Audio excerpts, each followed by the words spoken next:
This week, my wife Deb and I celebrated 24 years of a happy marriage. This is why I decided to record this very special episode of Headspace. If you're single, looking to find the love of your life, or married, looking to build a family that lasts, don't miss this episode. If you want to build a high-impact life, who you marry will determine the very direction and the quality of your life. And although it may seem that me marrying Deb was winning the lottery, which it was not just sheer luck. Today, I want to bring to you, honestly, the best of the best that I've learned in 24 years. It's not one move, 5 moves, it's 17 moves that Deb and I made to arrive at a place of a flourishing, thriving, deliriously happy marriage that we have right now. If you watch this video to the very end, you'll see amazing footage from our wedding and a song that I wrote for Deb before I even met her. Here we go.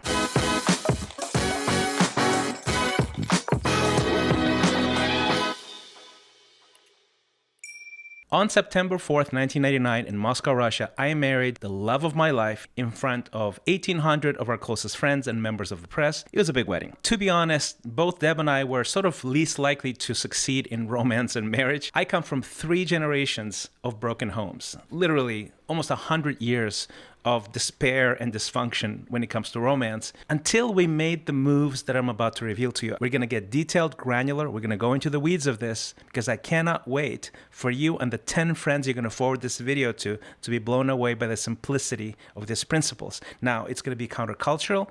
It's going to be maybe sometimes controversial. I'm sure you're going to have questions, so leave them in the comments on YouTube. I try to answer every single one of them. Before we go into the 17 moves, I want to acknowledge the source of those moves.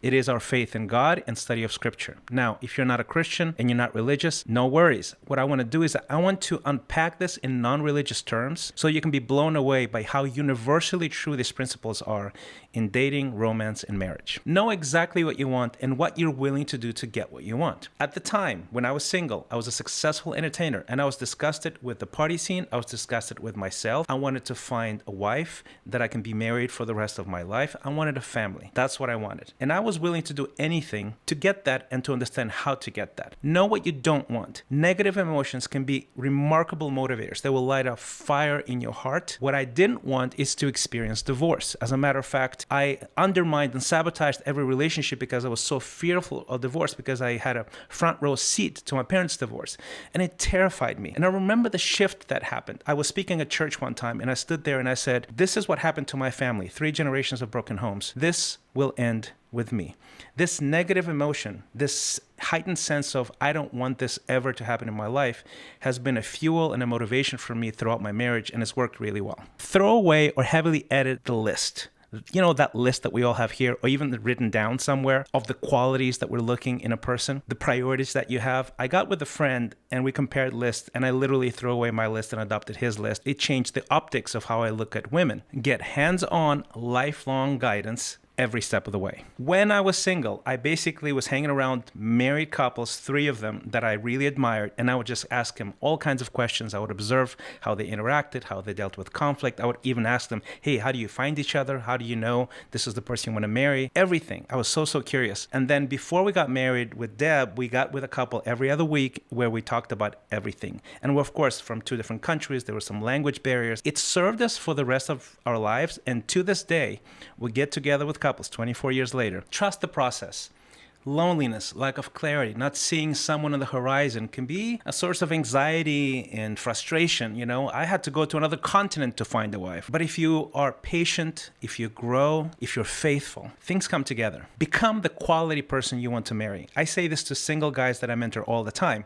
If you were the father of the woman you're interested in, would you approve of her dating somebody like you? I'll tell you a funny story. Before Deb and I met, we almost met 2 years before at a conference, and she was actually interested in talking to me, and she was making her way to meeting me, and literally my body language and my lack of maturity was so self-evident that she sort of said, I don't need this, and walked away. Good for her, because 2 years later we met and sparks were flying. 2 years before, I wasn't ready. That's it. Of course, being attracted to each other is really important, but you know what's going to keep the chemistry going for life? Common values. Deb and I share very specific common values. We play from the same playbook. When things get misaligned, we can call each other, hey, let's get back to the playbook. Everything changes all the time, but the values don't change. And because of that, the chemistry not only stays, but it keeps growing and growing and growing, and sparks are flying still 24 years later. So how do you know the other person is authentic in their values? Reputation. Just ask their friends. I asked Deb's friends, she asked my friends. They had full permission to disclose the good, the bad, the ugly. Everything is done better in community anyway. And it's actually quite liberating to have no secrets. Look for someone who has strengths that you don't have, but not so different that you have nothing that overlaps. So Deb and I have this sweet spot. We have complementary strengths, and there's a lot of things that we really love doing together. You know what makes a great couple? Two people that take full responsibility for their lives. You have to develop relational skills, coping skills. If you're unhappy as a single person, you're not going to be happy in a marriage. A happy marriage is two people that actually know how to be happy individually. This was and still is crazy in modern culture, but abstain from sex before marriage. Why? Just one of the reasons is we enter into this state of limerence. It's this euphoric state where we don't see the other person objectively, and it could last for months and even years, and then we wake up one day and we ask ourselves what happened. Deb and I abstained from sex. Our first kiss was on our wedding. Our first lovemaking was on our wedding night. It was glorious. It was special. It made it even more special. And it's still glorious to this day. Another thing most people don't understand is that sex is not just physical, because you are not just a physical being, you're a spiritual being as well. So if you're using sex to scratch a physical itch, you're not doing it right. And you won't experience the full glory of what sex was designed to be for you unless you align all these things, the physical, the emotional, the spiritual, the relational, in a faithful marriage that was designed to last for a lifetime. That is where the gold is. Never ever use the D word, divorce. It's not in our vocabulary. It's not on the menu. It's not an option. Our friends know this. We know this. Our children know this. And it creates this environment of safety, security, and confidence that we're building this family for a lifetime. So how do you make sure the D word never comes up? Get help. Marriage counselors, coaches, mentors, pastors, friends, whatever it takes, have people in your life, have systems in place throughout your life to maintain and help and nurture your marriage. Things will go south every once in a while, but you know what? If you have the systems in place and the right people in place, it dissipates and you'll have a great marriage. Healthy conflict is essential for growth. If you show me two marriages, one that never fights and one that always fights, I'll show you two dysfunctional marriages. Learning how to fight well is essential for health, for flourishing, because you learn how to communicate, voice your needs, you learn how to compromise. The healthy part is not harming, shaming, or disrespecting each other. Learn how to fight well and you'll have a great marriage. You will never stop growing closer and closer together. Develop common habits and rhythms together. In the words of James Clear, you don't rise to the level of your aspirations, you fall to the level of your systems. We have so many, but I'll list a few. We go to bed at the same time together every single night. We have a sync-up time every single week, a date time every single week. We have Sabbath. We rest and do nothing and delight in our friends and good food together every single week. We travel every year. We serve in missions. We do philanthropy together and many, many other things like that. My point is this: you develop these habits and it keeps your marriage in harmony, in sync, building things together. We've put a lot of effort into this, and it's not easy. And actually, it's not always economically advantageous. We have worked really hard on building things together. We planted a church, we started a couple of companies together, a nonprofit, and we don't play equal roles in those things. But the idea here is to create this tapestry effect where our lives are weaved together in ways that don't create this effect of parallel lives. And it's really paid off in our marriage. And I know it's not easy to do, but if you put your mind to it, you can do it. I can talk about this for hours, but I have to wrap up. So if you have questions, suggestions, please leave those comments on the YouTube channel. I try to answer all of them. Also, if you like this video, you might really like my newsletter. Go to christianrayflores.com, subscribe. Every weekend, I will post something full of good stuff. Videos, articles, books I'm reading, things like that. So about the video I promised in the beginning of the episode. Backstory. I was single, I was sad, I was lonely. So the therapeutic thing for me to do as a musician is to write a song. So I wrote the song that was sort of a prophecy directed to the woman that I haven't met yet. A few years later, I meet Deb, we start talking, I send her some of my music, and she just loves this particular song and keeps asking me, hey, what's this song about? It was written in Russia, I was living in Russia at the time. And I wouldn't answer the question until we started dating, and then I told her. So I sang this to her at our wedding. And a couple of years back, I sort of re-recorded it and combined it with wedding footage. And this is what you're about to see. I hope you enjoyed, and thank you so much again for watching this. I really, really, truly appreciate it because I want to share my heart, my experience, and help you have an amazing life.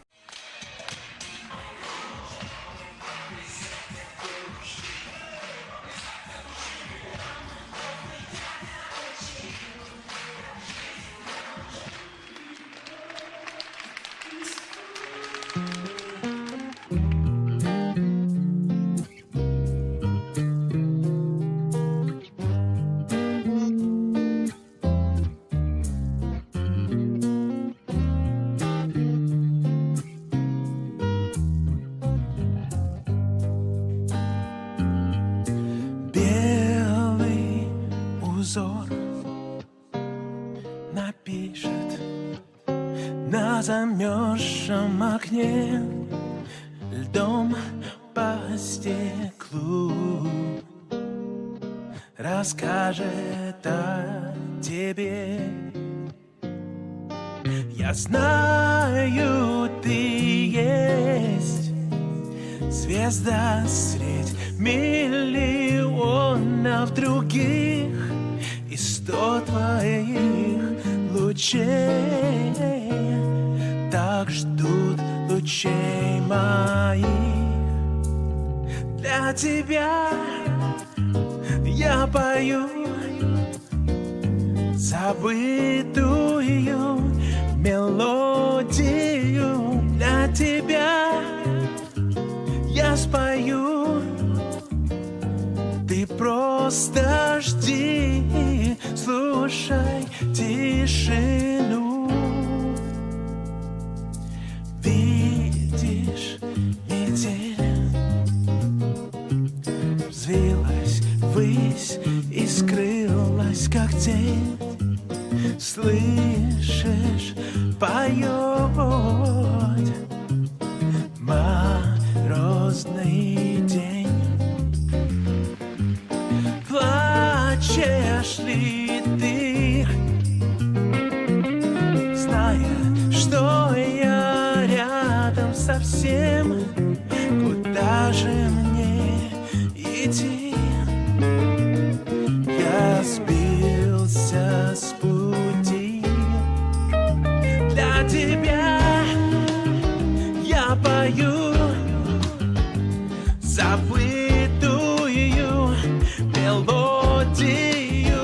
Для тебя я спою, ты просто жди, слушай тишину.